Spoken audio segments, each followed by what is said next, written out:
Boa noite. Que educação temos hoje em Portugal? É de futuro e de presente que falamos esta noite, num debate de ideias, mas também de obra em curso, porque vai estar cá o Ministro Nuno Crato, sentado lado a lado com pessoas que já exerceram responsabilidades no Ministério da Educação.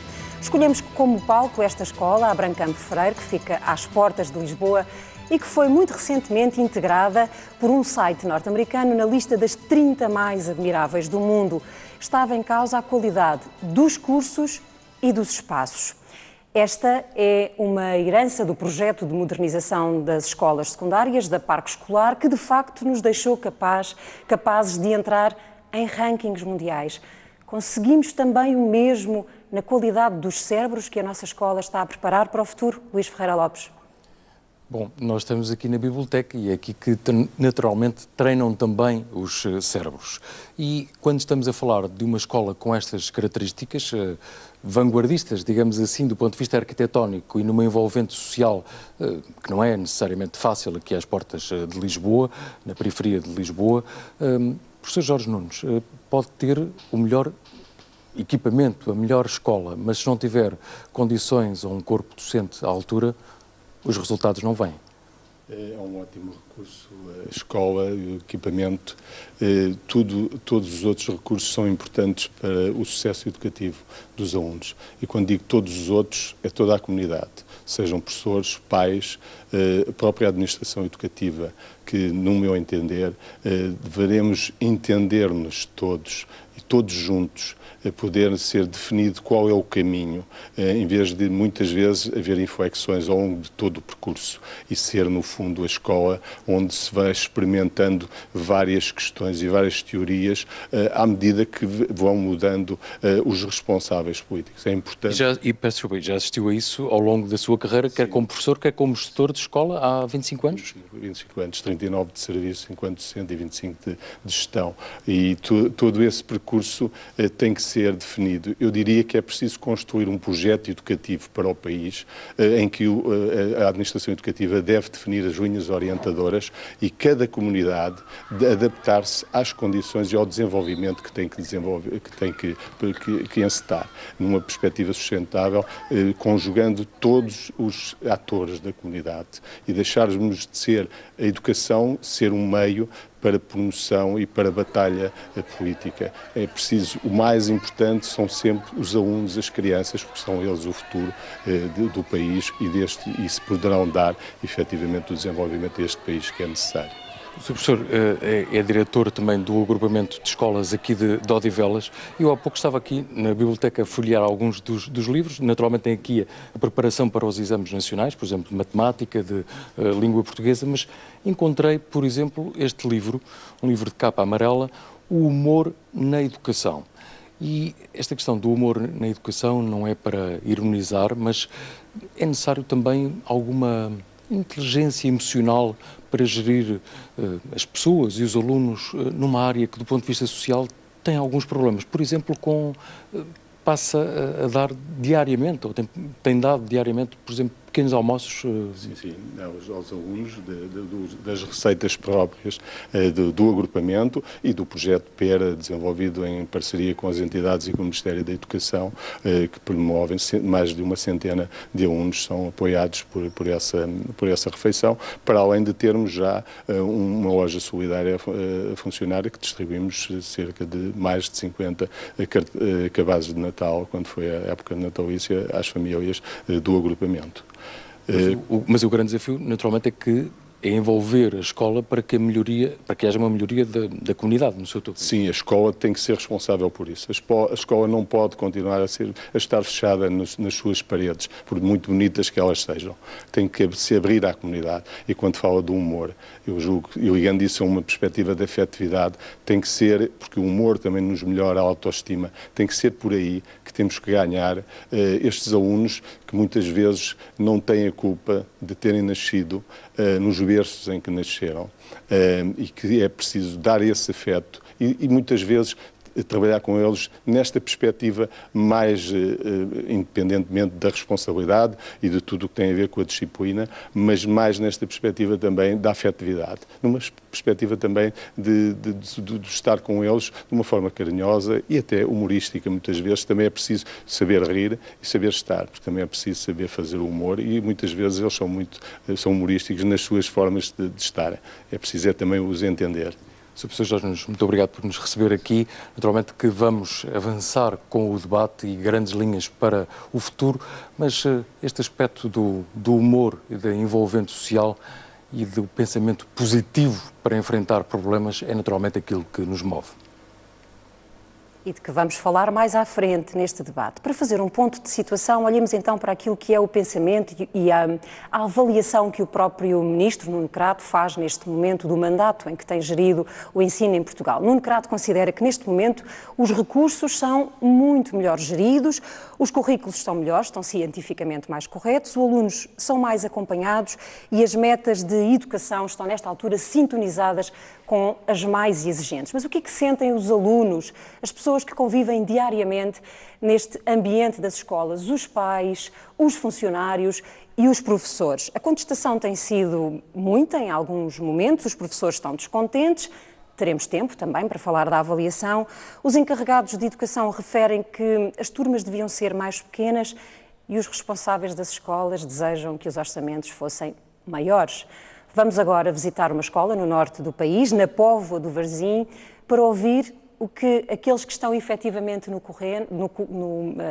terreno consideram que na escola pública corre bem e o que consideram que devia ser melhorado.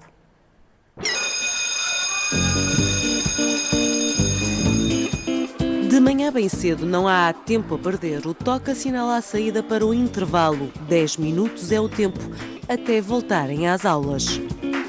O ritmo acelerado faz parte do dia-a-dia desta escola como de todas as outras. Afinal, a Rocha Peixoto é apenas mais uma das 7.000 escolas públicas espalhadas pelo território. É uma espécie de retrato do país, onde sobram problemas e improvisam-se soluções. No centro da Póvoa de Varzim, a secundária tem alunos do 7º ao 12º ano de um estrato socioeconómico médio-baixo. Os resultados escolares, no entanto, não são maus porque a escola aposta em aulas de apoio. Sim, está certo. Pronto, é igual, à quinta. André é um dos 1.500 alunos da Rocha Peixoto. Com média superior a 19 valores, faz as contas à vida e espera entrar em medicina. O segredo, sei que se pode dizer que acha um segredo, acho que é estudar consistentemente, sempre com tempo para relaxar e descansar as ideias, mas estudar e trabalhar e estar atento nas aulas também é importante, porque captar o que as pessoas dizem às vezes é mais importante do que o que está nos livros em casa. Qualquer jovem como eu diria que andar na escola é aborrecido, mas como eu tenho noção do meu futuro, sei que é necessário e de certa forma gosto, porque sei que estou a trabalhar para um dia fazer o que vou gostar. É a primeira vez que há uma mostra de instituições de ensino superior na escola. Gonçalo explora as opções, se bem que em princípio seguirá gestão ou arquitetura, cursos com notas elevadas que requerem rigor e exigência, o que é cada vez mais difícil. Carmen tem 3 filhos, um no ensino privado, 2 no público. Uma das grandes vantagens do ensino privado é o número reduzido de alunos. Estamos a falar no ensino público, turmas de 30 alunos, estamos a falar no ensino privado, 20, 15 alunos, dependendo da escola. O número de alunos reduzido aumenta a carga horária para algumas disciplinas, seria o fundamental para melhorar a qualidade do ensino em Portugal. É a queixa que o meu filho tem, essencialmente, o conseguir aguentar 90 minutos quando são aulas expositivas. O que sentem os pais, sentem ainda mais os professores, uma classe que tem sofrido na pele as mudanças na educação, além dos problemas dos exames, da falta de colocação, da redução da carga horária de algumas disciplinas. Os professores queixam-se da burocracia e da constante mudança de regras. Dizem que passam mais tempo a tratar de papéis do que a preparar as aulas. Estão desmotivados, acham que não são valorizados, não só a nível de instituições, mas depois também a nível de comunidade. Isto só continua a rolar bem, porque os professores vestem a camisola, ainda há muitos professores a vestir a camisola da profissão e a gostarem daquilo que fazem e a envolverem-se em projetos.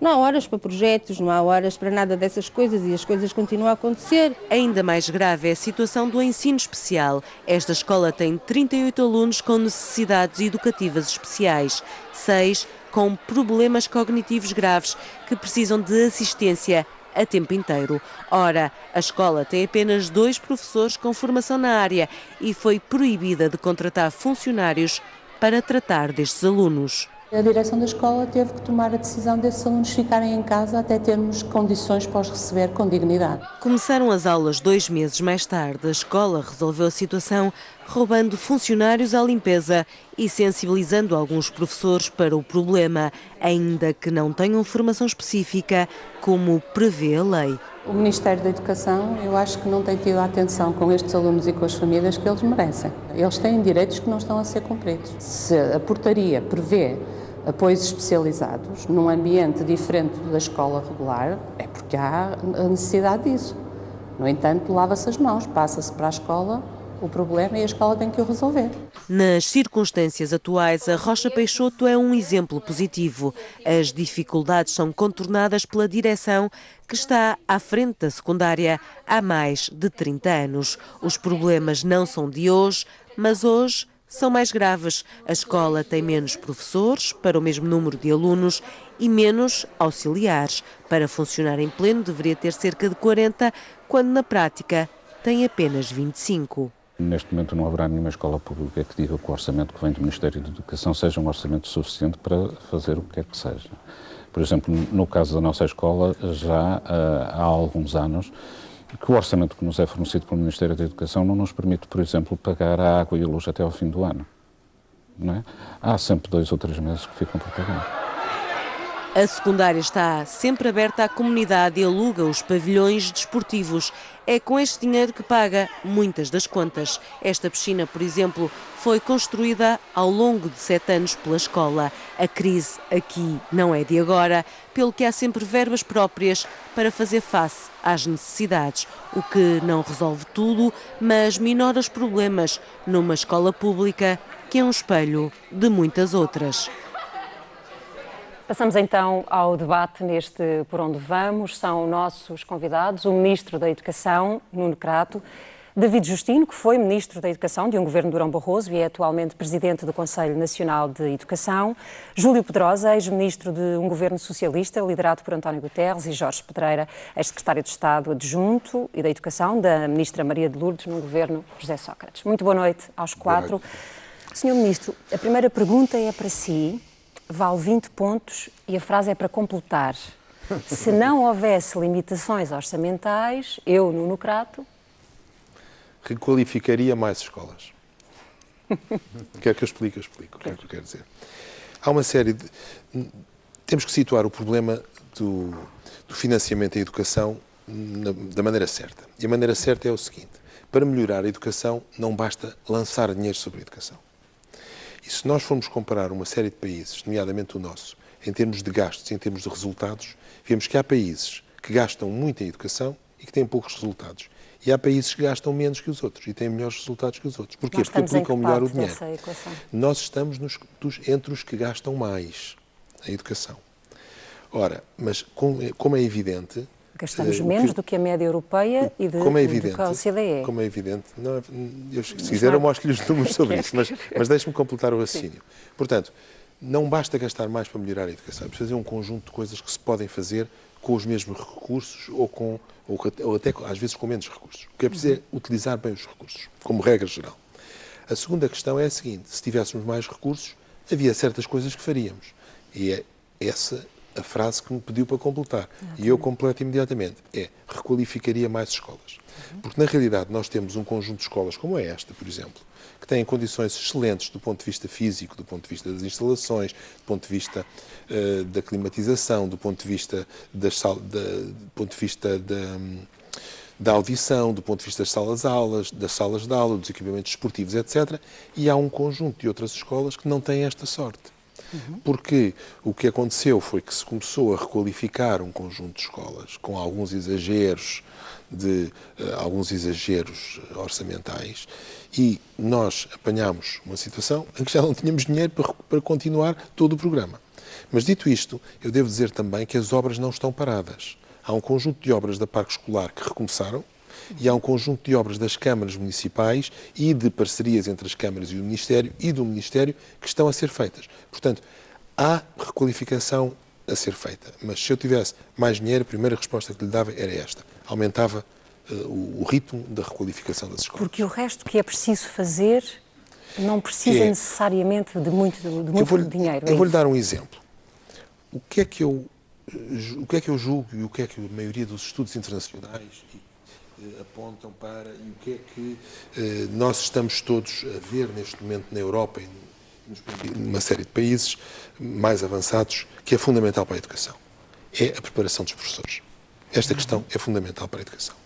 Ora, nós neste momento estamos a trabalhar para a qualificação, melhor qualificação não só dos professores que existem, mas dos professores que virão a existir. Dentro de 5, 10, 15 anos, uma grande parte dos professores que existem atualmente vai se reformar. E vão ser necessários muitos novos professores. E nós queremos que esses professores que cheguem sejam os mais bem qualificados de sempre. E para isso, o que é que temos que fazer? Temos que ser exigentes na formação, temos que dar condições de formação e temos que estabelecer metas claras em relação a isso.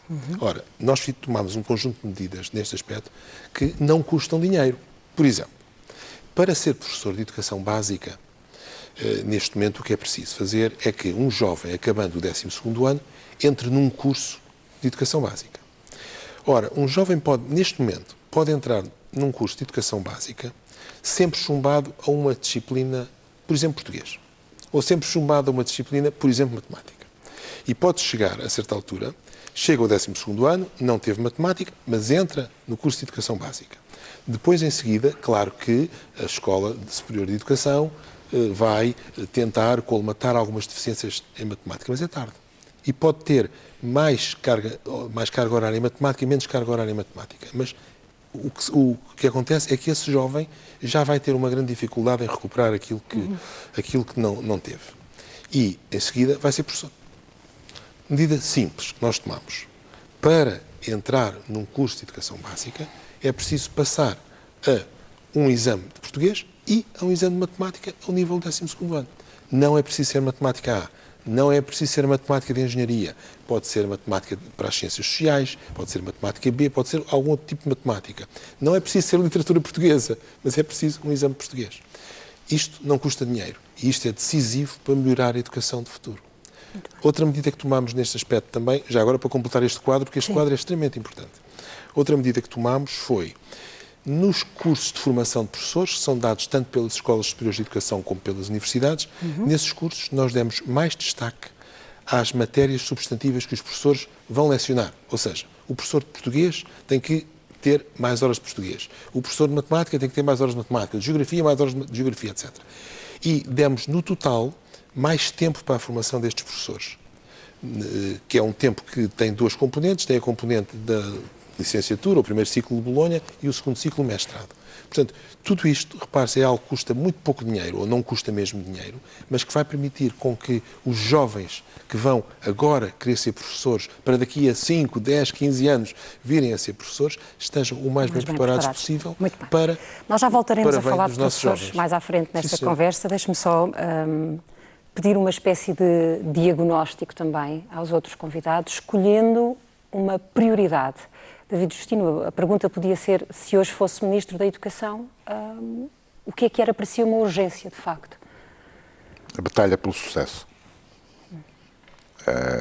Sucesso entendido no sentido de concretizar dentro daquilo que é os parâmetros aceitáveis a escolaridade de 12 anos, não é? Que é aquilo que está determinado.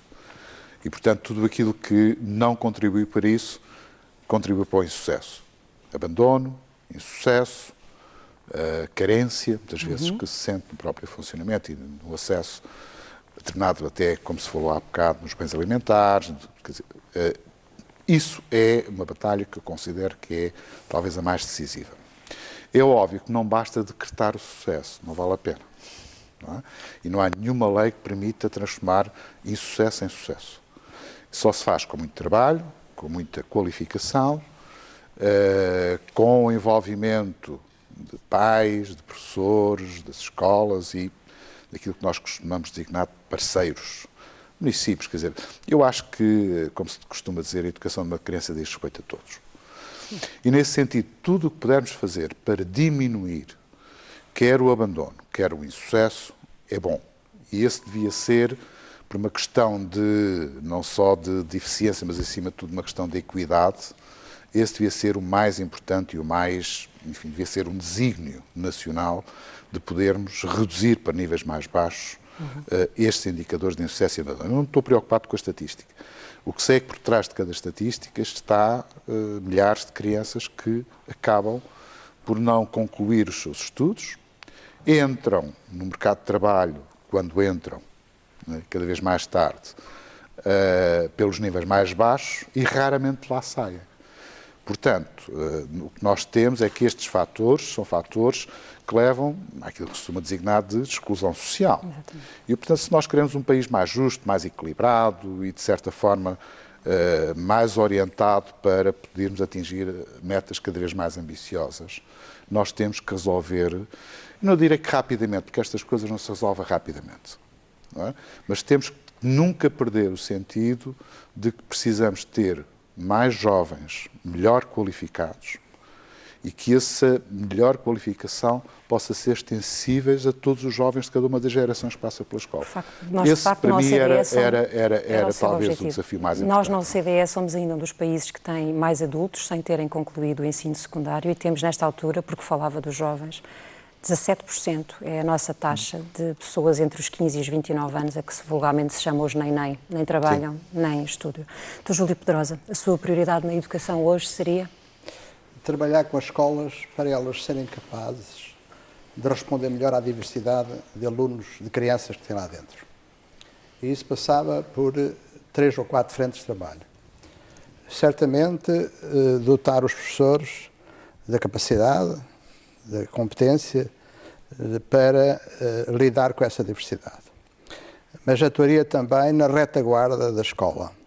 A escola tem lá dentro problemas que lá vão parar a partir de contextos sociais, económicos, culturais muito diversificados. É preciso tirar de dentro da escola aquilo que não é da escola. As questões de natureza social, de contexto, deviam ser trabalhadas fora da escola por profissionais bem preparados, sobretudo através das autarquias, com as autarquias dotadas desse tipo de profissionais e organizadas para retirarem de dentro da escola estas questões e deixarem os professores mais libertos para aquilo que é o foco central do seu trabalho. Mas procuraria também trabalhar ao nível da formação das lideranças das escolas. Os agrupamentos hoje são unidades com uma certa complexidade, olhe-se para este. Portanto, vão ter que ter capacidade de governança do agrupamento, de estruturar, de olhar para os recursos de que dispõe e usá-los da melhor forma que pode, mas depois trabalhar também as outras lideranças ao nível das unidades que compõem o agrupamento, que podem ser muito diversificadas em termos das questões com que têm que lidar, exatamente porque podem estar em contextos diversos, ter crianças muito diferentes. Portanto, teria aqui já várias frentes de trabalho para termos melhores escolas, escolas mais capazes de proporcionar a todas as crianças que lá têm dentro, qualquer que seja a sua condição social, as condições para chegar o mais longe que puder no seu desenvolvimento educativo. E esse é o nosso, na minha opinião, o nosso maior desafio neste momento. Jorge Pedreira. Eu ia pegar exatamente na última frase que o professor Júlio Pedrosa acabou de proferir, porque penso que essa é, de facto, e só pode ser essa a prioridade que temos. É que nós continuamos a ter um sistema que está longe de realizar a equidade. A escola continua a não ser capaz de criar as condições para realizar a igualdade de oportunidades para todos. E aquilo que o professor Júlio Pedrosa disse, isto é, que a missão da escola em primeiro lugar, e do sistema no seu conjunto, tem de ser dotar todos e cada um dos jovens e também dos adultos, porque não podemos esquecer os adultos, dado o enorme déficit de qualificações que temos na sociedade portuguesa, da capacidade para levar o mais longe possível o seu desenvolvimento pessoal e profissional. É necessário que a escola seja capaz de responder a este desafio. E aquilo que os dados mostram e que os estudos mostram é que nós fizemos um progresso assinalável, designadamente nos últimos 10 anos, de redução do abandono escolar. Evidentemente que algumas medidas que têm a ver com novas formas de concluir o ensino secundário contribuíram bastante para isso, mas conseguimos reduzir em cerca de metade a taxa de abandono escolar precoce, conseguimos elevar consideravelmente os níveis médios de qualidade das aprendizagens, tal como são medidos pelos estudos internacionais, tal como o PISA, mas continuamos a ter grandes problemas de dispersão social dos resultados. Continuamos a ter grandes problemas de falta de equidade. Justamente a análise do PISA 2012 mostra que melhoramos os resultados médios, mas pioramos a equidade desses resultados.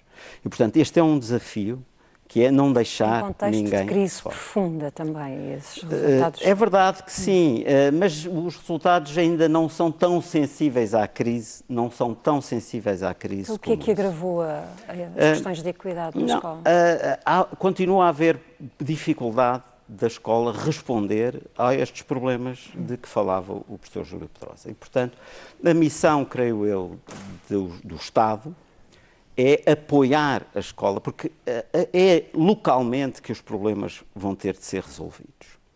É no contexto social, regional, local, que os problemas têm de ser resolvidos. E, portanto, a autonomia das escolas é absolutamente fundamental, mas tem de ser uma autonomia com meios, uma autonomia com apoio técnico, uma autonomia que permita, efetivamente, à escola, que não deixe a escola abandonada. A autonomia sem meios só pode ser perversa, e que apoie a escola a responder a estes problemas. Eu acho difícil tirar os problemas da escola, deve ser inteiramente franco, porque não vejo outra instituição para onde os problemas possam ser transferidos. Creio que, evidentemente, as autarquias, as instituições de solidariedade social, a própria segurança social, os departamentos ligados ao emprego, porque a escola pode e deve ser o lugar de qualificação tanto para os jovens como para os adultos, e entre estes adultos para os pais dos jovens que estão na escola. E a escola pode ser utilizada para esse efeito, para trazer os pais à escola, não apenas para eles se aproximarem dos filhos e da aprendizagem dos filhos e se interessarem por essa aprendizagem, mas para se qualificarem também eles. E, portanto, eu penso que esse é o grande desafio que temos pela frente.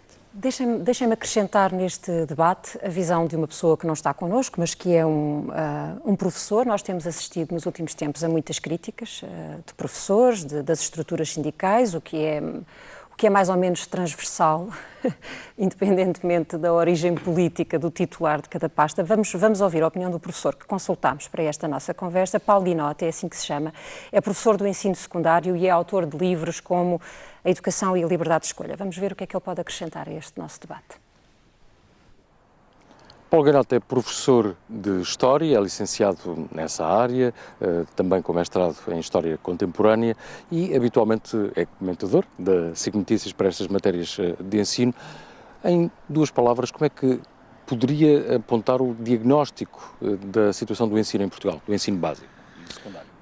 Neste momento diria que existe algum cansaço, para não dizer muito cansaço, e algum desânimo com a evolução mais recente das políticas educativas.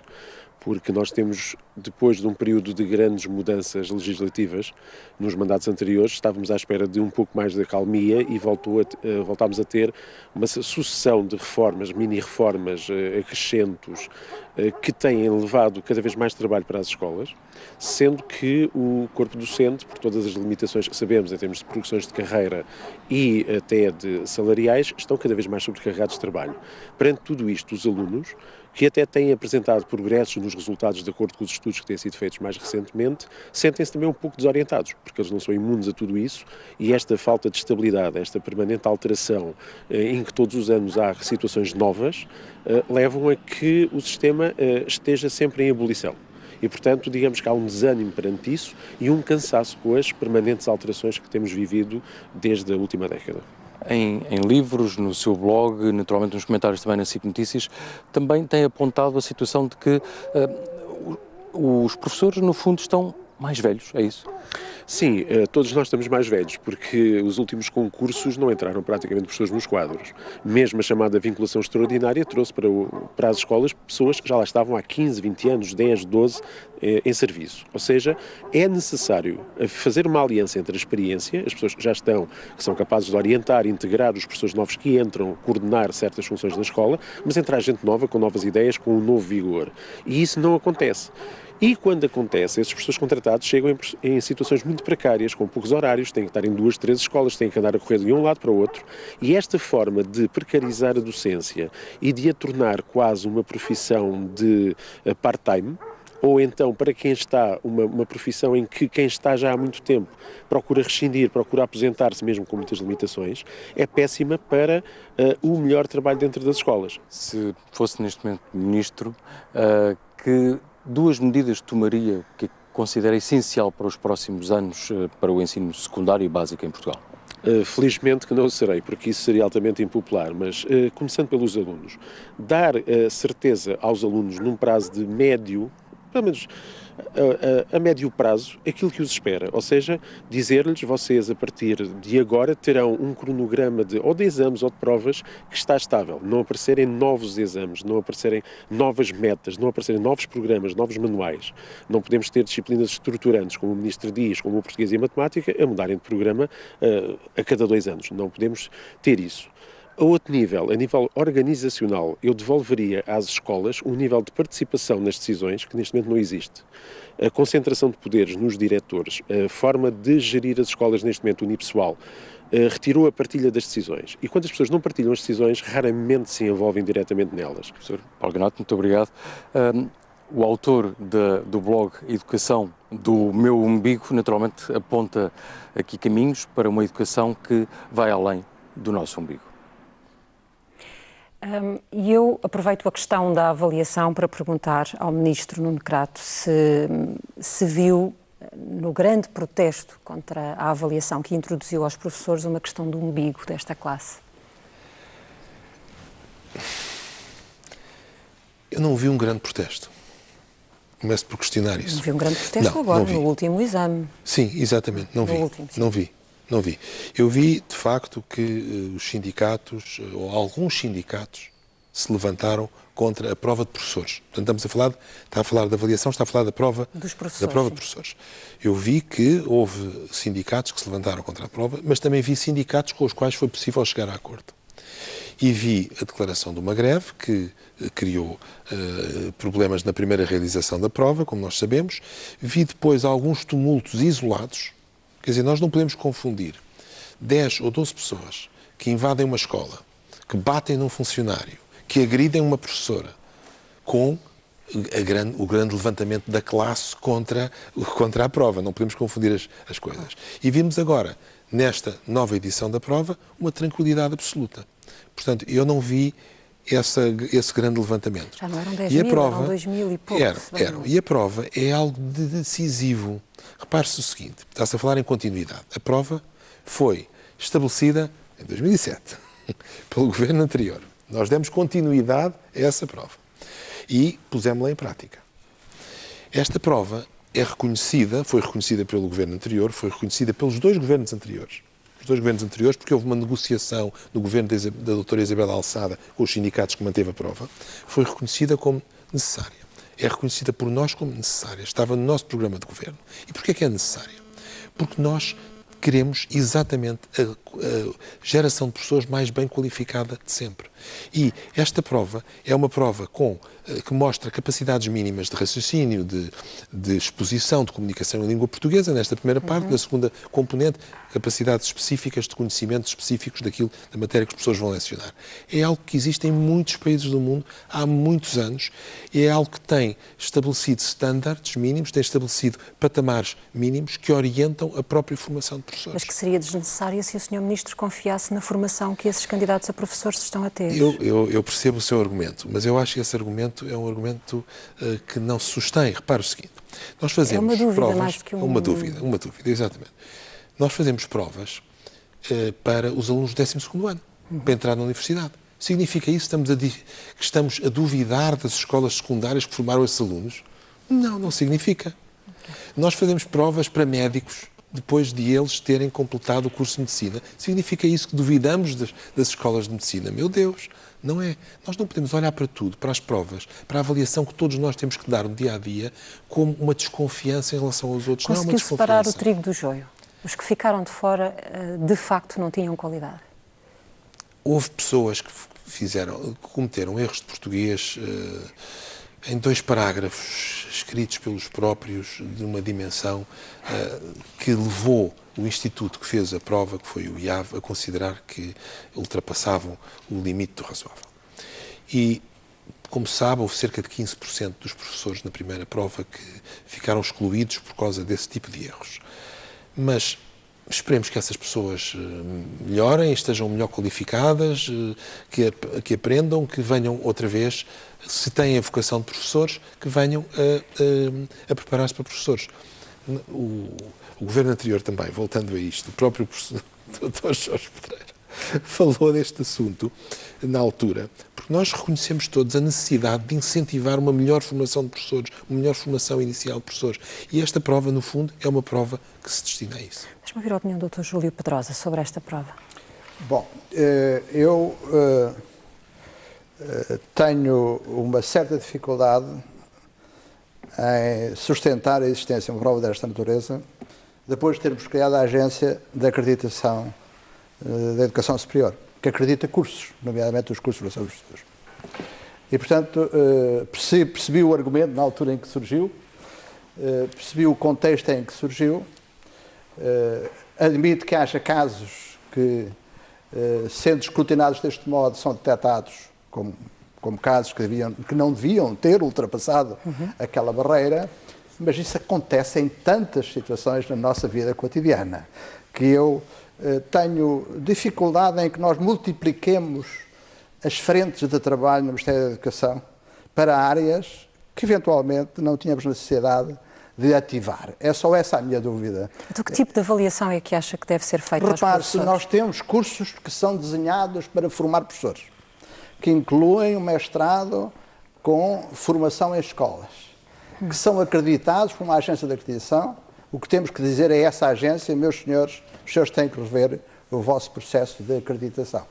Porque aqueles não são... portanto, eu não tenho os detalhes do dossiê, nem em 2007, nem agora olhei para ele com cuidado. Tenho esta dificuldade em perceber que gastemos energias num Ministério que tem tantas frentes de trabalho tão difíceis e que crie mais ao Ministro uma frente de algum envolvimento, quando poderia eventualmente gastar essas energias em outras frentes. É só essa... Mas deixe-me perguntar-lhe então uma coisa. Uma pessoa sai da faculdade hoje ou de um curso e vai dar aulas. Pode fazê-lo durante 36, 40 Claramente. anos, não é? Essa é outra questão. Como é que se avalia a qualidade e a adaptação e a qualificação deste professor ao longo da carreira? Exatamente. Toda? Essa é outra questão e com essa estou inteiramente de acordo. Mas como é que faz a avaliação? Se deve instalar nas escolas, no sistema, um modo de avaliação dos professores ao longo da sua carreira. Isso claramente Por resultados? Estou de acordo. E os resultados serem usados para a progressão na carreira dos respectivos docentes. Isso fazia parte, creio eu, do exercício inicial. A questão da avaliação dos professores, como a avaliação de qualquer profissional, estruturada, conhecida, transparente, deve consolidar-se. Sobre isso não tenho nenhuma hesitação. Dr. Jorge Pedreira, Até porque foi um dos autores deste modelo que está em execução. A ideia que está na raiz da criação da prova é uma ideia que estava enquadrada na tentativa de modificar o sistema de recrutamento dos professores. Nós introduzimos pela primeira vez o concurso quadrienal em vez do concurso que se fazia todos os anos, e foi uma medida que apontava no sentido da modificação deste sistema de recrutamento.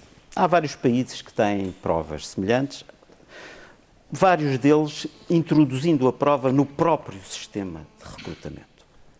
E, portanto, e talvez esta fosse a forma mais correta de ter desenvolvido a prova, e não o foi, porque já ter conseguido passar para um concurso quadrienal foi uma lança em África perante a defesa entrincheirada do concurso anual que os sindicatos faziam, e como sabe, nós tivemos algumas guerras com os sindicatos a propósito de vários assuntos, e, portanto, entendemos que era necessário mais do que aquilo que existia, porque na altura ainda não havia o sistema de acreditação que está hoje em vigor, e mesmo com o sistema de acreditação, é evidente que é impossível a um sistema de acreditação garantir que não há pessoas que acabam por passar sem ter todas as competências necessárias.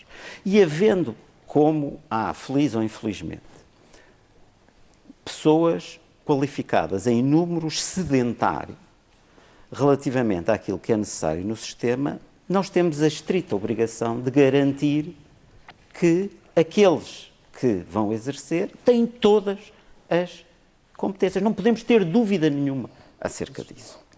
E é sobretudo disso, penso eu, que se trata.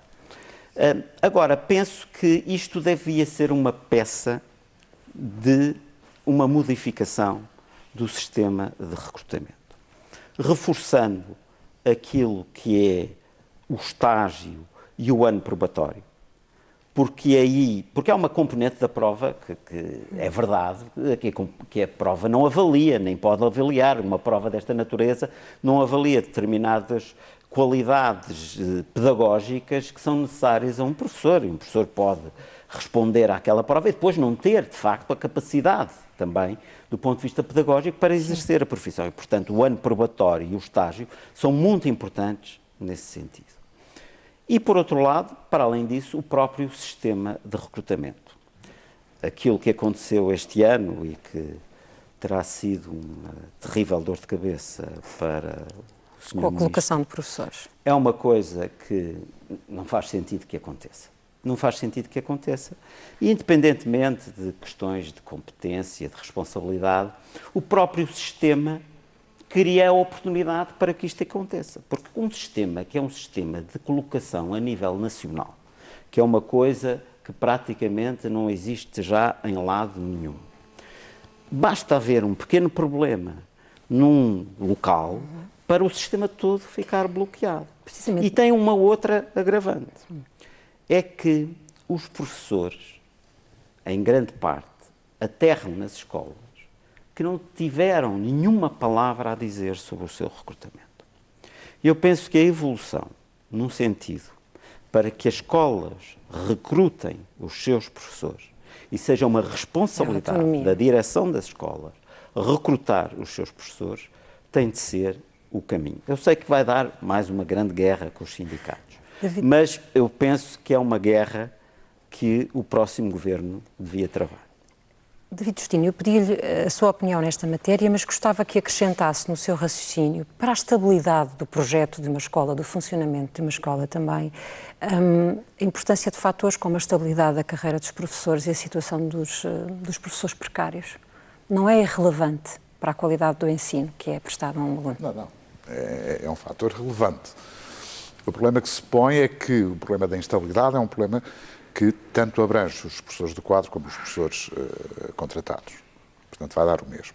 Eu cito sempre um exemplo de uma diretora de uma escola com quem eu trabalho regularmente e que, de um momento para o outro, nós estivemos a analisar os resultados e eu detetei com a equipa que trabalha comigo que naquela escola houve uma quebra enorme dos resultados de um ano para o outro. E era uma escola de referência, uma escola que trabalhava muito bem. E aquilo que eu fiz para tentar esclarecer a dúvida foi pegar no telefone e ligar. E lhe disse, olha, o que é que aconteceu?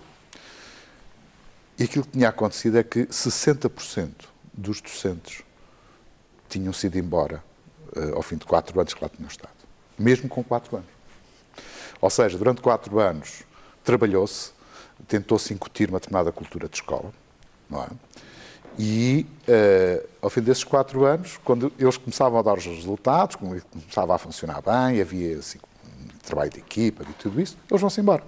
Portanto, há aqui mais algumas medidas que são importantes. Eu concordo, aliás, praticamente todas as posições foram expostas relativamente à prova, relativamente ao período probatório, relativamente ao problema da acreditação. Eu até subscrevo. O problema que se põe é o seguinte: a escola pública tem que ser uma escola de referência em Portugal. Se a escola pública quer ser uma escola de referência em Portugal, tem que escolher os melhores. E quando falo dos melhores, é os melhores professores, os melhores alunos. Não é? Portanto, tem que escolher os melhores professores. Para escolher os melhores professores, tem que ter critérios de seriação. Não estou a falar só de eliminação. São critérios de seriação. Dado, como foi aqui dito, que o número de pessoas que querem ser professores é muito superior ao número de lugares disponíveis. E fazer acompanhar esse processo criterioso, digamos assim, de seleção, de medidas de estabilização dentro das próprias escolas. Por exemplo, há uma coisa, eu sei que o Sr. Ministro já tem andado a pensar nisto, temos conversado bastante, mas há uma coisa que me faz um bocado de confusão. Há um professor, quer seja um professor contratado, quer seja um professor com contrato sem termo. O professor fez um bom desempenho, a escola gostou do trabalho do professor, o professor gostou da escola e está disposto até, não obstante ter sido deslocado não sei de onde, está disposto a continuar aquilo. E eu pergunto porque é que aquela vaga tem que ir a concurso.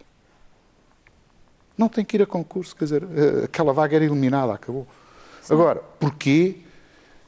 Dizem-se logo alguns dos defensores desta. Porque tem que se pensar o princípio do administrativo, da igualdade, de acesso a uma vaga, um bem público, etc. O que os resultados dos alunos provam é que a estabilidade os favorece. Claro. Portanto, nós sabemos que muitas das escolas, independentemente do fator social, da origem social dos alunos, que é um fator importante, eu diria até que é capaz de ser o mais importante, mas há fatores como seja a cultura de escola, como seja a estabilidade do corpo docente, a qualificação do corpo docente, é um fator determinante para se terem bons resultados. E não é só as escolas das classes mais elevadas ou das classes médias. Nós vamos encontrar em muitas escolas do interior do país que fazem autênticos milagres. Ou seja, têm resultados muito acima do que a sua condição social, a condição social dos alunos seria de esperar ou seria estimável. Não é? E, portanto, que fazem autênticos milagres. São escolas muito boas, têm um corpo docente relativamente estabilizado, têm estratégias de recuperação dos alunos, não os deixam chumbar, não os deixam abandonar, etc. Portanto, é isso que é uma escola. E estas escolas tanto existem em meios urbanos como existem em meios rurais. Quer dizer, tomando a posição relativa, não é a posição absoluta dos rankings, etc., mas tomando a posição relativa, há escolas que fazem autênticos milagres, há pessoas que fazem autênticos milagres e, portanto, é isso que tem que ter continuidade. E, portanto, nós devemos encontrar todas as medidas possíveis e imaginárias para garantir essa continuidade. Ou seja, a estabilidade pedagógica deve sobrepor-se aos critérios administrativos. Deixa-me perguntar ao Sr. Ministro se é efetivamente da mesma opinião, foi o que percebi, não sei se foi uma inconfidência que fez. Eu sou da mesma opinião, mas... Então porquê é que não é possível pôr em prática? Porque é que o Sr. Ministro não o resolveu? Porque é que o Sr. Secretário de Estado não o resolveu? Porque é que o Sr. Ministro não o resolveu? Quer responder por todos. Não, vamos ver que o problema não é tão simples quanto isso. É verdade que se um professor está numa escola e a escola gosta dele, a escola não deveria pôr a concurso o lugar. Muito bem. E se o professor quiser sair? Não deve ter o direito de sair? E o professor não é funcionário público geral do Ministério? Ou o professor é funcionário da escola? Quer dizer, há uma série de aspectos que têm que ser mudados pouco a pouco para que isto possa resultar, para que a escola possa ter um papel maior na escolha dos seus professores. Aquilo que se passou este ano com a Bolsa de Contratação de Escola foi exatamente isso. Foi pôr algum peso nos critérios da escola, a par com um peso numa lista ordenada geral, que é a graduação que o professor tem, na lista graduada. E o que nós fizemos aí fizemos uma conjugação dos dois uma ponderação das duas classificações. Porquê? Porque com isto é dado um peso à escola naquilo que a escola acha que é fundamental para os seus professores, mas ao mesmo tempo é mantida uma justiça nacional relativa de acordo com aqueles critérios que têm vindo a ser utilizados ao longo dos anos. Mas isto foi um primeiro passo. Agora, há outros passos que podem e devem ser dados. Com certeza, e a ideia é de ter maior estabilidade nas escolas, ter um maior peso das direções das escolas na decisão sobre a maneira de contratação de professores. Mas já existe um certo, em muitas escolas, as escolas TAPE, as escolas com contrato de autonomia, e já existe a possibilidade de manter o professor, mesmo o professor contratado, manter o professor se a escola considerar Foi isto que se verificou já em cerca de 300 agrupamentos escolares no ano anterior. Que ele tem as condições para isso e que é a pessoa que está apropriada a esse trabalho. Porque uma coisa é a classificação geral do professor, é a qualificação geral do professor. Outra coisa é a adaptação do professor àquela escola específica. Uma escola TAPE, Território Educativo de Intervenção Prioritária, uma escola que tenha questões sociais que precisam de ser resolvidas. Um professor que tenha experiência e que tenha vocação para enfrentar essas condições sociais é um professor que não é necessariamente melhor que outro. O outro pode ser melhor noutras condições, mas é um professor mais adaptado a essas condições. Porque é que a escola não pode ter algum peso, dar algum peso a esse fator da contratação do professor. Portanto, isto são questões que progressivamente irão sendo feitas neste sentido. Mas eu acho que estamos todos de acordo neste aspecto da escola dever ter um peso maior na escolha e na responsabilização dos seus professores. Temos de fazer uma pausa e eu confesso que ela não é propriamente breve, são 7 minutos, mas voltamos logo a seguir para voltar a olhar para as nossas escolas, para a educação em Portugal. Vamos ainda falar de abandono e como é que ele se combate. Até já. Boa noite, bem-vindos mais uma vez à Escola Branco Campo Freire, na Pontinha, onde estamos nesta emissão do Por Onde Vamos para falar sobre educação. Os alunos do secundário e do ensino básico estarão no mercado de trabalho nos próximos anos.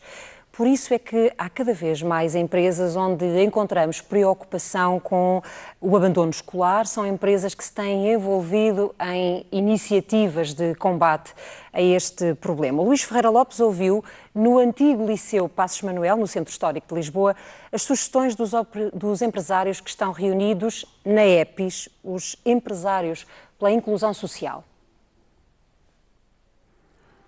Nas últimas décadas temos assistido a vários ministros, a vários livros, a várias metodologias, a várias formas de calcular. E por isso mesmo, quando olhamos, por exemplo, para esta régua de cálculo, uma antecessora, digamos assim, da máquina de calcular, nós estamos focados nos resultados, no sucesso, mas também no abandono escolar. Dr. Luís Palha da Silva, a EPIS naturalmente está preocupada com a integração social e também o combate ao abandono escolar. Que resultados tem obtido? Nós temos os recursos financeiros necessários para mostrar que os nossos métodos são válidos e temos utilizado um método que é de propriedade intelectual nossa, que é de dar uma atenção muito cuidada, individual a cada um dos alunos em risco, e os resultados são mesmo muito positivos. Nós podemos dizer que nestes últimos anos, de 12 mil alunos com quem temos vindo a trabalhar, e num total de 6, 7 anos, 12 mil alunos não é muito, mas é, apesar de tudo, o número que pode ser a nossa contribuição, conseguimos sempre que cerca de 12% tenha sido a melhoria das notas deles quando são devidamente acompanhados. Olhando para o futuro, naturalmente que temos de olhar também para o diagnóstico que é feito. Que medidas é que tomaria para poder alterar alguns dos problemas que detecta? Bom, não vamos testar todos os métodos do mundo, que muitos serão possíveis e muitos têm sido ensaiados pelo próprio Ministério da Educação, mas temos alguns que nos parecem muito positivos, com um contributo muito eficiente para o combate ao abandono escolar. Um deles, por exemplo, é o mediador para o sucesso escolar. Trata-se quase como ter um gestor de cliente para cada criança de risco. É isso que nós fazemos. conhecê-lo bem, conhecer a sua envolvente familiar, conhecer a sua envolvente local, quer na relação com a escola, quer na relação com a população que vive à sua volta, é fundamental para compreendermos individualmente cada uma das pessoas. Nós já trabalhamos hoje com 30 concelhos do país, já trabalhamos com quase 200 escolas, já trabalhamos com 12 mil alunos e a nossa ambição era continuar a desenvolver este método. Também posso dizer que neste momento vamos quase em 7 milhões e meio de euros de gastos de investimento repartido por todos os intervenientes no processo, mas temos gastos de quase 7 milhões de euros e meio neste grande programa dos mediadores. Mas mais seria preciso, porque, como lhe disse, nós estamos em áreas que podem representar hoje 10% do total da população estudantil do país e talvez nem chega a tanto. Mas, portanto, que outras medidas é que acha que... As escolas do futuro, aquilo que consideramos ser escolas bem geridas, fazer benchmark de boas práticas de gestão nas diferentes escolas, conduzir a aprendizagens interescolas, intermunicípios, verificar todos os sucessos de exemplo no combate ao abandono escolar ou no sucesso escolar, se quiser, e transferi-los de uns lados para os outros tem sido uma preocupação muito grande.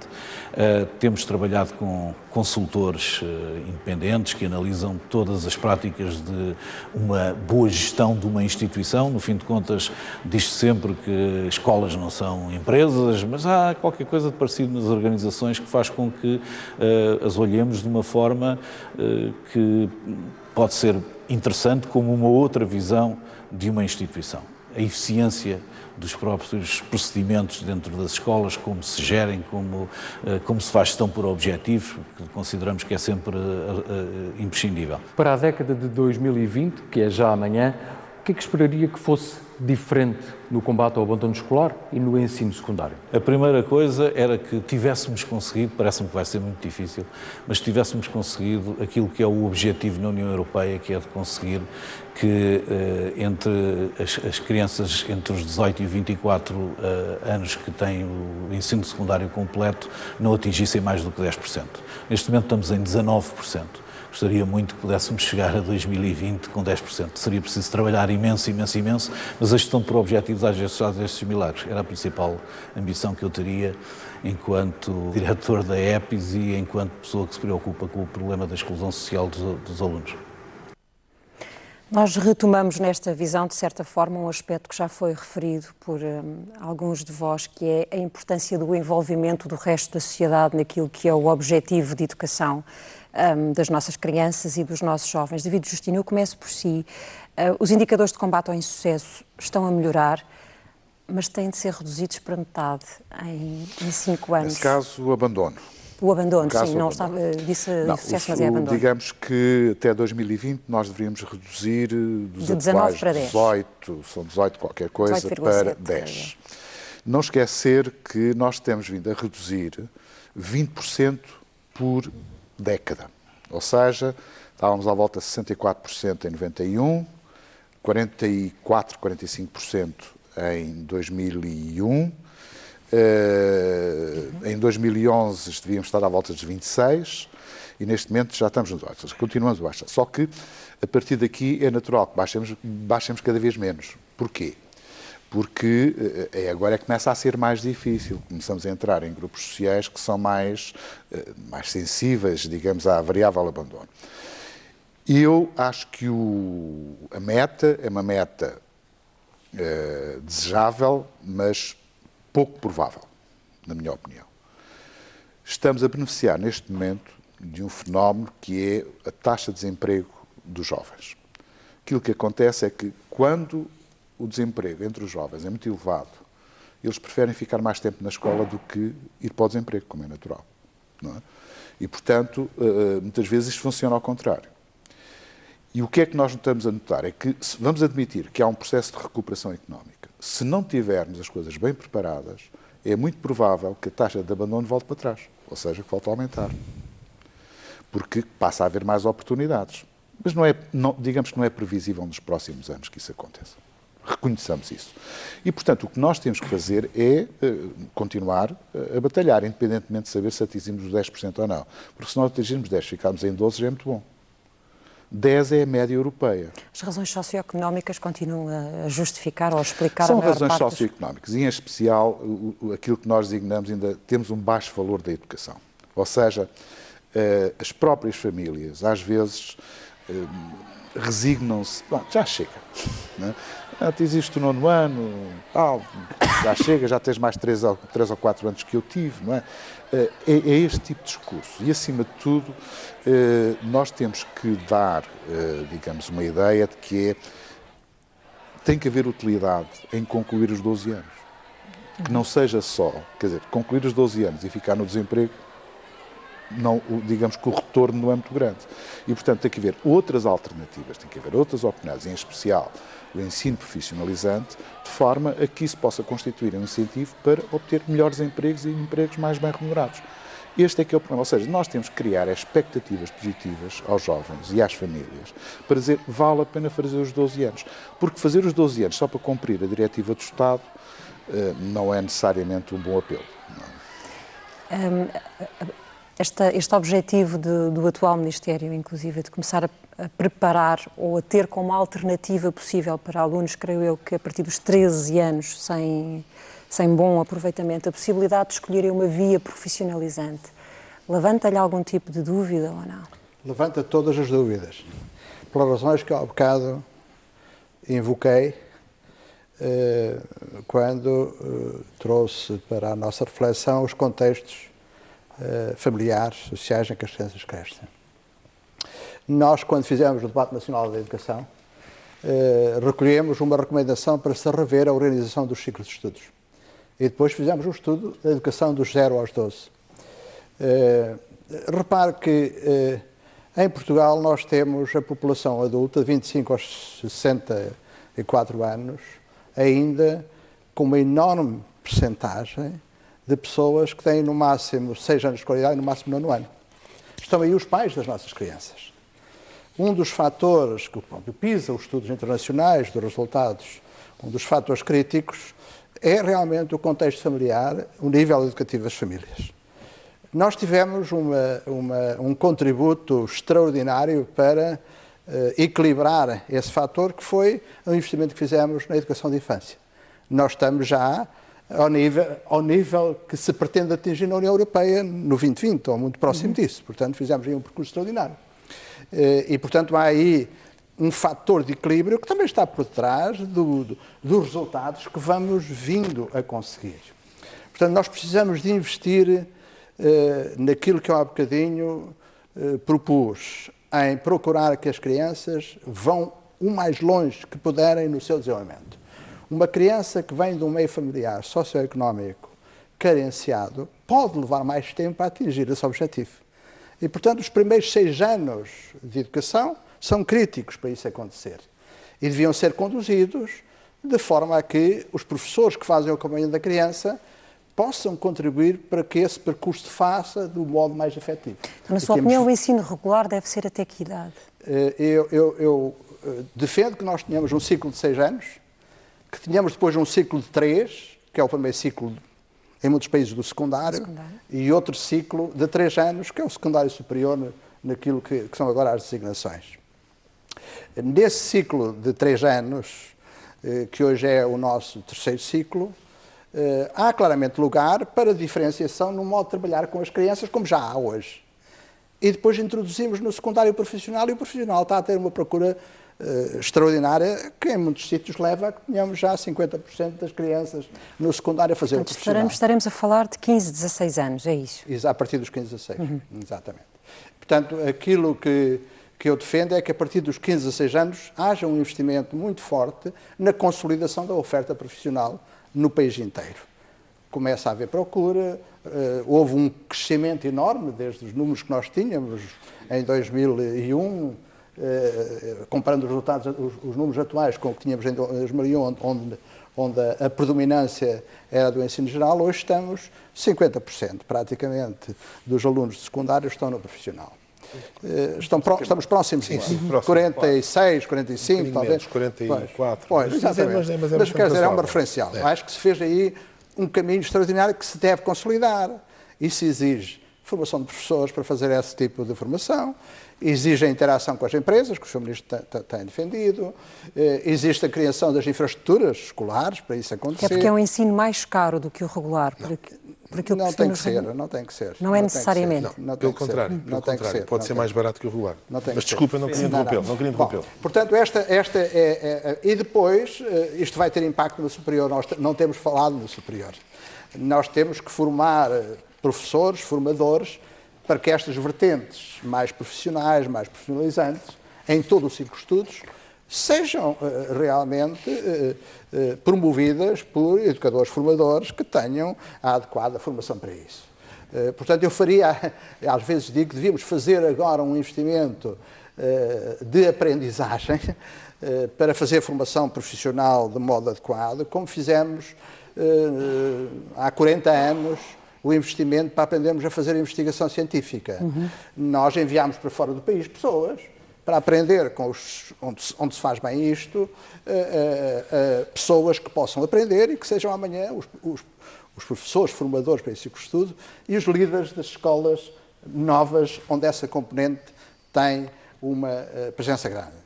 Eu vi o Sr. Ministro nas referências que fez à visita à Alemanha. A Alemanha é um bom exemplo, mas é muito curioso que neste momento a Alemanha tem um déficit de gente formada a nível de licenciatura.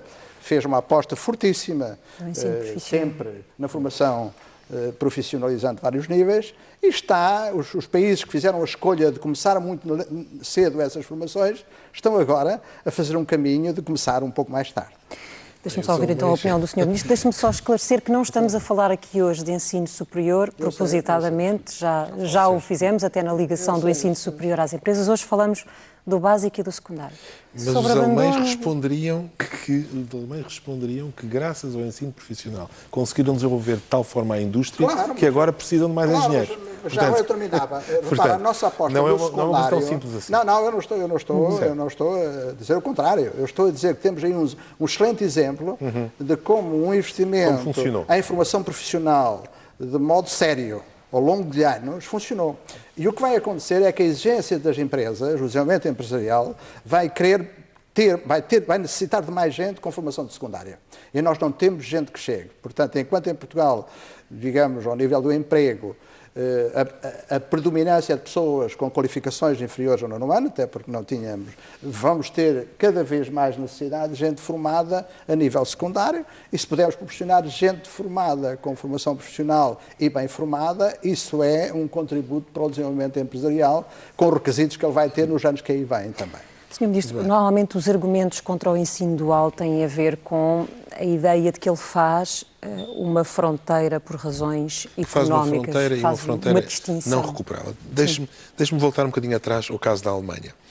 Há um grupo de países europeus que, com a Alemanha, com a Itália, com Portugal, com alguns outros países, que faz parte de um grupo de trabalhos, um memorando para o desenvolvimento do ensino profissional.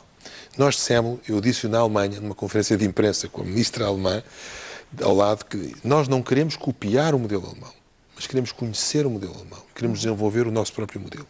E outros países disseram a mesma coisa. Nós observamos com muita atenção o que se passa na Alemanha, a Itália observa o que se passa em Portugal. Ontem tivemos cá a ministra italiana a visitar um curso vocacional do ensino secundário, e nós estamos todos a aprender uns com os outros. Mas há coisas que estão a mudar muito depressa e bem. Em primeiro lugar, há um dado novo, que é o ensino obrigatório vai até o 12º ano. Portanto, neste momento, o ensino profissional secundário faz parte do ensino obrigatório. E faz todo o sentido que faça parte do ensino obrigatório. Portanto, nós temos que dar um grande destaque a esse ensino profissional. Esse ensino profissional é uma escolha para muitos jovens. Não pensemos no ensino profissional como passar a vida a apertar parafusos. Pensemos no ensino profissional como ser músico, como ser fotógrafo, como uma série de profissões que são profissões extremamente interessantes para os jovens e que muitos jovens procuram. Mas o caso do sucesso da Alemanha e de outros países, da Áustria, que é um exemplo que nos agrada mais, é mais parecido com o que nós queremos. É um exemplo de um grande sucesso por ter permitido aos jovens sair da escolaridade obrigatória com uma profissão nas mãos e uma profissão que tem procura no mercado de trabalho. E o que nós queremos é isso por um lado, por outro lado, nunca fechar vias. Ou seja, um jovem que faz um ensino profissional pode, se o quiser, e muitos fazem-no, ingressar em estudos universitários. Um jovem pode estudar mecânica e depois querer estudar filosofia na universidade. E nós devemos permiti-lo e temos mecanismos para o permitir. E queremos que o vocacional, que é uma criação nossa mais recente, queremos que o vocacional, que é sobretudo uma via de apoio e de combate ao abandono escolar, que este vocacional, que oferece uma perspectiva mais prática aos jovens, que também possa desembocar ou no científico-humanístico, ou no profissional, ou numa continuação vocacional, mas que não se fechem as vias. Ou seja, que haja sempre permeabilidade entre ter sempre uma porta aberta para a via académica e vice-versa. Há jovens que fazem o científico-humanístico e que podem dizer, não, eu agora quero um curso profissional, quero fazer um curso profissional. Portanto, isto é uma coisa decisiva para os nossos jovens. Agora, porquê é que isto está a ter um grande sucesso? Por várias razões. E que é aquilo que nós vemos que é o segredo também de outros países que estão connosco neste mesmo debate, no debate do memorando. É porque está a ligação, a ligações às empresas e à economia. Às empresas e aos politécnicos. Estava a falar da visita que eu fiz ontem com a ministra italiana, que estão exatamente no mesmo caminho que nós, a uma escola, a Escola António Damasio, onde existe um curso vocacional, em que parte do curso é dado pela escola, como é óbvio. Tem a parte normal, o português, a matemática, a filosofia, essa parte, essa componente geral é dada pela escola. Mas depois há uma componente prática que é dada pela empresa, neste caso é a EDP. Porque se destina... Porque a Auto Europa também tem um projeto... A Auto Europa também tem um projeto semelhante. É diferente porque aí está centrado... Eu penso que esse é que é o modelo.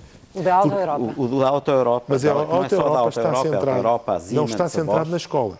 E este está centrado na escola. Essa é a nossa diferença. Porque nós temos escolaridade obrigatória e a Auto Europa aparece antes disso. Mas é uma escola. E eu tive a ocasião de visitar a escola e parece-me que esse era um modelo que nós devíamos seguir. Mas Deixe-me só acabar o que... Desculpe, não, isso é interessante também, termos este diálogo, mas eu acho o exemplo da Auto Europa um ótimo exemplo. Mas a Auto Europa é um caso muito especial porque houve um conjunto de empresas que formaram aquele centro, que é um centro fundamental para a educação dos jovens. Muito bem, fantástico. Isto não quer dizer que as nossas escolas não possam também ter associação com empresas para fazer este tipo de ensino, neste caso vocacional. Mas eu preciso apelar ao seu poder de síntese. Poder de síntese. Então deixe-me dizer, a empresa dá parte da formação dos jovens, envolve-se e, portanto, a empresa, pelo seu próprio interesse, porque a empresa sabe que vai precisar de jovens qualificados naquela área, orienta o curso para aquilo que é fundamental, e o Politécnico, porque o Politécnico, neste caso o ISEL de Lisboa, colabora também nesse curso, não só por garantia de qualidade técnica mais avançada e por supervisão de alguns aspectos técnicos, como também porque o próprio Politécnico está interessado em que estes jovens tenham continuidade, depois de terminarem este curso vocacional, possam ingressar no Politécnico, seja na via académica normal, seja nos novos ciclos de cursos de 2 anos. Mais uma vez, coincidência, exatamente o que se passa em Itália. Duas ou três ideias. Um dos problemas do ensino secundário em Portugal foi que ele não tinha identidade, ou seja, era meramente uma via para entrar no ensino superior. E essa identidade é, em grande medida, conferida pelo ensino profissional e pelas mudanças que houve no sentido de fazer sair o ensino profissional de um pequeno conjunto de escolas profissionais que tinham muito bons resultados, mas que tinham uma capacidade muito limitada. Portanto, quando se introduziu o ensino profissional nas escolas secundárias públicas, deu-se uma outra dimensão. Mas é preciso, de facto, esta dimensão da ligação às empresas. Não quer dizer que ela não existisse já. Os cursos de aprendizagem tinham uma dimensão de formação nas empresas, o que nem sempre é fácil, porque muitas vezes as empresas não estão interessadas ou têm dificuldade, com algumas honrosas exceções, em acompanhar os processos, em ter aqueles jovens, todos os anos, a serem formados no interior da empresa, e muitas vezes para os chefes é uma maçada terem aqueles jovens lá dentro e não estão, de facto, a aprender tal como se estivessem no trabalho da empresa. A vantagem do modelo da Auto Europa é que se aprende como se estivesse a trabalhar na empresa, mas aquilo é uma escola. E é só uma escola. E, portanto, esse modelo tem a vantagem de aprender tal como na empresa, mas aprender naquilo que é uma escola dedicada a tempo inteiro à formação daqueles jovens. E eu penso que seria possível, certamente, interessar outras empresas e outras associações empresariais para formar centros daquele mesmo tipo, eventualmente com o apoio do Estado, e está aí estão aí o novo programa comunitário que bem pode ser utilizado para esse fim. Eu queria só fazer-vos uma pergunta para essas escolas de referência e vão surgir várias em breve. Sim. Para uma resposta que terá mesmo de ser de sim ou não. Nós, nas últimas décadas, e provavelmente desde o fim do Estado Novo, não houve nenhum Ministro da Educação, ou quase nenhum, que não tivesse querido deixar uma coisa que se chama uma reforma no ensino, com o seu nome. Digam-me uma coisa, e para uma resposta quase de sim ou não, por favor. O ensino em Portugal precisa que se imponham muitas das ideias de que falámos aqui hoje e não voltamos a ouvir falar de reforma, ou vai ser preciso uma reforma? Sim ou não? Eu acho que vai ser preciso uma reforma. Uma reforma. Eu acho que vai ser preciso uma reforma, porque nós temos de pensar o ensino. É mesmo sim neste, ou não? Neste modelo de escolaridade obrigatória de 12 anos, de uma forma integrada, que é muito diferente daquilo que tem sido até agora. E devemos pensar na relevância daquilo que estamos a ensinar aos nossos jovens. Não apenas na qualidade, não apenas na equidade, mas também na relevância daquilo que estamos a ensinar aos nossos jovens, que são muito diferentes do que eram aqui há uns anos. Peço desculpa pela rigidez, mas é mesmo uma resposta de sim ou não. Precisamos de reformas? Eu vou-lhe dar uma no meio. Ou seja, precisamos de fazer reformas sem falar nelas. Ok. Eu vou por aqui. Precisamos de continuar a fazer mudanças profundas e a consolidar os resultados de mudanças que foram feitas. Senhor Ministro. Nós temos de continuar a fazer mudanças, temos de continuar a fazer mudanças, mas eu não acredito na grande reforma do sistema educativo. Não foi isso que tentei fazer. O que tentei fazer foi olhar para certos aspectos em que era claro que eram necessárias as mudanças, muitas delas vinham na continuidade de mudanças anteriores, e atuar nessas áreas. É isso que eu julgo que temos que continuar a fazer. Deixe-me só dizer, tudo depende do conceito de reforma. Se reforma for um grande pacote legislativo, eu acho que nós queremos, digamos, repetir retirar a escola do tubo de ensaio, basicamente. Outra coisa é ter, digamos, uma política que seja um conjunto sistematizado de medidas e de objetivos. E então isso, no seu conjunto, pode ser uma reforma, embora que seja um somatório, uma combinatória de medidas. Portanto, o problema aqui da reforma é mais o efeito. E agora, há uma conotação negativa com a ideia de reforma, não é? Mas se não discutirmos palavras, de facto, nós estaremos de acordo, julgo eu, neste aspecto. Há um conjunto de medidas decisivas, a introdução da avaliação, a introdução a difusão do ensino profissional, a ligação às empresas, medidas de apoio aos nossos jovens para que os nossos jovens reduzam o abandono escolar. Há um conjunto de medidas nesse sentido que precisam de ser tomadas e que estão a ser tomadas e que têm que ser feitas para o nosso tempo. Deixem-me só, porque acabamos a falar em reformas sem necessidade, ou então se calhar até de revoluções suaves, este sítio onde estamos, que hoje se chama Escola Secundária Branco Campo Freire, que é uma das melhores escolas, efetivamente, mais admiráveis, como dizia um site norte-americano há uns dias, mais admiráveis do mundo, foi em tempos o posto de comando do quartel da Pontinha.